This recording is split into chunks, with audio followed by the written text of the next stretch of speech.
98 है तो आपको कोई अलग से मैसेज आएगा, भाई पास का ही मैसेज आपको भी आएगा। आपको नहीं पता कि आपके कितने नंबर हैं। अगर 50 से ऊपर हैं तो फिर आप ऐसा ही अज्यूम करें कि आपके 100 है। जिसके 50 से ऊपर, जिसके 50 से नीचे हैं, आई कैप उसको उसकी औकात दिखाता है कि ये देख, मैसेज आता है प्रॉपर कि ये तेरी वैल्यू है। जिनके 50 से ऊपर है उनके तो भाई साहब पास है, उसकी वक़्त है, वो उसकी वैल्यू है आई कैप की नजर में। लेकिन आपको दिखाता है कि इतनी को है, बाकी मजीद तैयारी करके आए। फिर वो इसलिए दिखाया जाता है कि आपको पता चले कि आप इस वक्त कहां पे स्टैंड कर रहे हैं। तो वहां से आपको आइडिया होगा कि आपकी तैयारी कितनी थी। अगर तो आपके 30 वाली लाइन में नंबर आए हैं या 20-30, तो फिर आपने ऐसा ही अपने आप को समझे कि कुछ नहीं पढ़ा था कि अगर 30 तक आए। अगर हाँ 49-48 है तो फिर इसका मतलब है कि कुछ हद तक आपके लैग्स थे, टॉपिक के अंदर कुछ मसले थे या कॉन्सेप्ट क्लियर नहीं थे, तो फिर तो मसला है। लेकिन अगर आप 30-35 पे हैं तो फिर आप ये ना सोचें कि आप हार्ड लक हुई है। हार्ड लक होती 49-48 पे जाके, जहां पर आपने तैयारी की हो और 48 आए तो दिखता है कि 48 हाफ तक तो पहुंचे हैं, तैयारी करके पहुंचे। लेकिन अगर आप ये देखें कि 20-25-30 हैं तो फिर तुक्के हैं, फिर तैयारी नहीं।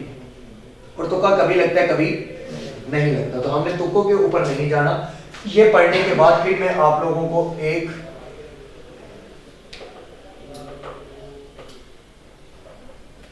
असाइनमेंट दूंगा जिसे कहते हैं फाइनल असाइनमेंट। और ये आप जैसे ही स्टूडेंट जो प्रीवियस अटेम्प्ट में एग्जाम देके आए होते हैं, इन्हीं से ही इकट्ठे किए गए क्वेश्चंस होते हैं, यानी कि कलेक्शन ऑफ क्वेश्चंस की कलेक्शन की होती है जो प्रीवियस अटेम्प्ट देके आए होते हैं। और वो आपको मैं कंपाइल करके दे दूंगा। वो 250 तक होंगे जो आप पेपर देने जाएंगे।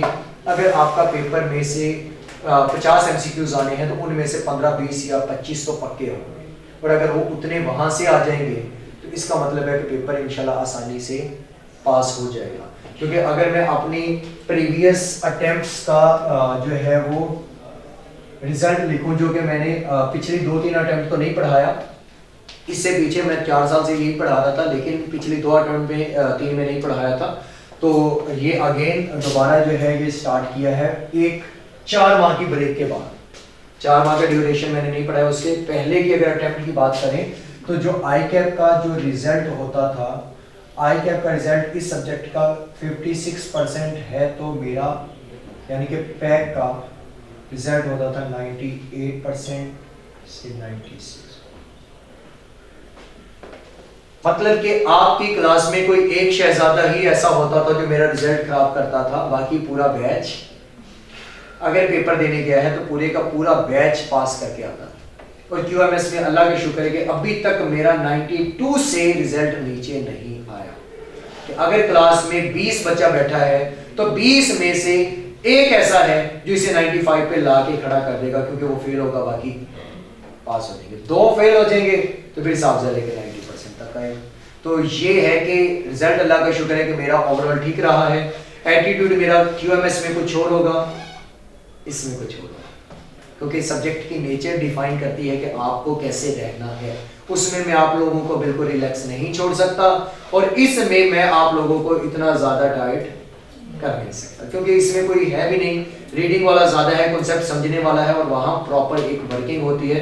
तो वहाँ पर ना मैं ड्यूरिंग क्लास किसी को बोलने देता हूँ, ऑब्जर्व किया होगा, और ना ही मैं खुद कभी उसमें किसी दूसरी स्ट्रीम की तरफ निकला हूँ। वहाँ शुरू से एंड तक एक ही फोकस होता है, लेक्चर को पढ़ाना और समझाना और एंड करना। यहाँ पर थोड़ा सा इन्वायरमेंट चेंज होगा, क्योंकि थ्योरेटिकल सब्जेक्ट में थोड़ा सा इन्वायरमेंट चेंज होता है न्यूमेरिक की निस्बत, तो इंशाल्लाह कि वो आप फील करेंगे। बाकी इसके अलावा क्लास में एब्सेंट नहीं होना, क्लास में एब्सेंट नहीं होना, और एब्सेंट होंगे तो फाइन मैंने बता दिया है, लेकिन उसमें मजीद डिस्काउंट देके इस क्लास में फाइन होगा अगर आप एब्सेंट होते हैं तो 200, उसमें 500 रुपये का फाइन होगा अगर आप क्लास से एब्सेंट होते हैं तो। नंबर 2 पे टेस्ट में अपीयर नहीं होते तो टेस्ट में अपीयर ना होना, टेस्ट फेल करना,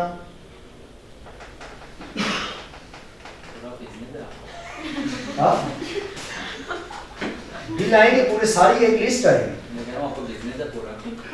बिल्कुल भाई, कमाई होती है यहाँ से, पढ़े ना, पैसा बचाएं कौम का और अपना। एब्सेंट 200, टेस्ट अपीयर नहीं हुए, तो अपीयर ना होने का मतलब है कि वो एब्सेंट है और फेल भी है, 300 इसलिए है। और 100 रुपये टेस्ट फेल के, और अगर कोई होमवर्क था तो होमवर्क नहीं किया वो 100 रुपीज।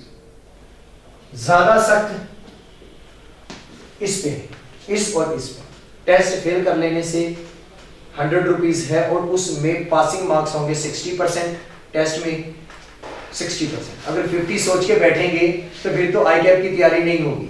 60% मिनिमम उसके आपने वो हासिल करने हैं नंबर उसमें से, और अगर किसी के फुल होंगे तो उस दिन के फाइन का 10% उसका इनाम होगा। चल एक फिक्स अमाउंट रख देते हैं, 100 रुपये, टॉपर को 100 रुपये।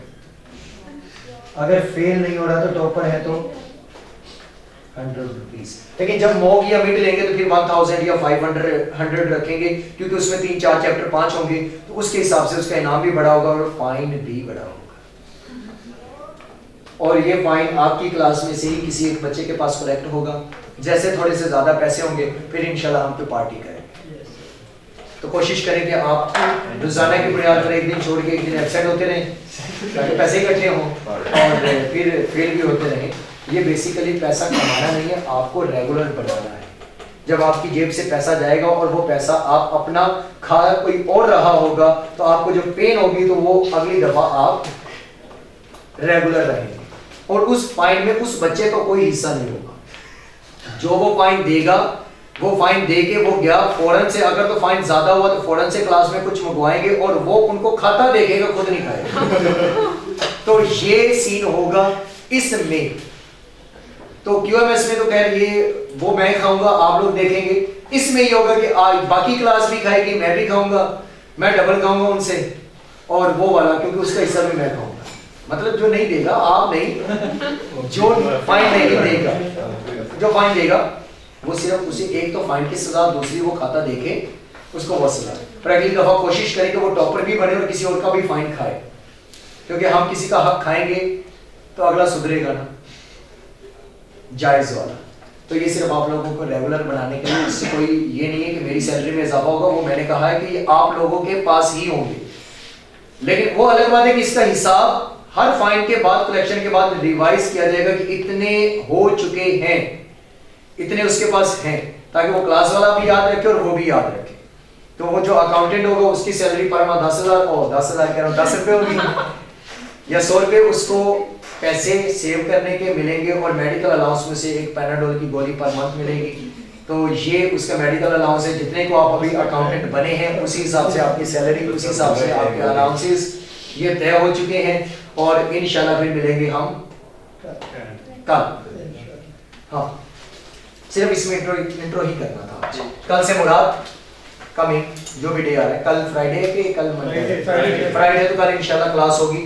मैं आपको नोट्स शेयर कर दूंगा चैप्टर नंबर 2 के, तो हो सके तो उसके प्रिंट निकलवा के ही क्लास में आएगा। ओके जी। और आई कैप की बुक लेने की हरगिज जरूरत नहीं है, इसके ऊपर पैसे ना लगाइएगा। कोई भी आई कैप की बुक से मैंने कभी नहीं पढ़ाया, आई कैप की बुक लेने की जरूरत नहीं है, ना क्यूएमएस में ना इकोनॉमिक्स में। उस क्लास में भी मुझे कल याद करवा दीजिएगा, मैं इन बुक से नहीं पढ़ाता। जो मैं नोट शेयर करूंगा, जो एमसीक्यूज आएंगे, जस्ट आपने वो करना। सर वो नोट्स भी है हमारे पास, मैं वो नहीं पढ़ा रहा इस वक्त, मैं पढ़ा रहा। हाँ, आप अपने नोट्स देंगे, वो वाले फोटोकॉपी करवा दें। हाँ, मैं तो साहब मैं पढ़ा रहा हूँ ना, आपने वो रखने हैं रखें, घर जाके पढ़े उनसे। क्लास में बैठ के टैली करना, टैली कर लें, क्योंकि मैंने जो चीजें पढ़ानी मैंने अपने स्टाइल से, अपने अंदाज से पढ़ानी है। जो जिस टीचर के जैसे बने, मैं पढ़ने से किसी से नहीं रोकूंगा। जिस मर्जी टीचर की बुक को फॉलो करें, जिस मर्जी टीचर के एमसीक्यूज करें, लेकिन पहले क्लास लेके उसके बाद वो रीड करें। उसमें मसला है, उसकी समझ नहीं आ रही, आके मुझसे पूछिए, मैं ये नहीं कह रहा कि मेरे नहीं पढ़ेंगे तो मैं किसी और का आंसर नहीं करूंगा, मैं उनका भी आंसर करूंगा, लेकिन वो क्लास लेने के बाद, तमाम क्वेश्चंस होने के बाद उसे जाके रीड करना वो करेंगे, जो मैं रेफर कर रहा हूं वो करें। बेहतर तो वही होगा जो मैं रेफर कर रहा हूं, लेकिन अगर उसके बावजूद आपने कोई और करने हैं आप वो करें। उनमें भी क्वेश्चन होगा, मैं आंसर दूंगा, लेकिन जो मैंने पूछना है अगर वो मेरे नोट्स में नहीं होगा तो भाई मैंने क्लास में खड़े कर देना, क्योंकि मैं तो अपने हिसाब से लेके जा रहा हूं, लेकिन आंसरेबल मैं किसी कोई भी क्वेश्चन होगा उसका होऊंगा, क्योंकि मेरी जिम्मेदारी है। इसके अलावा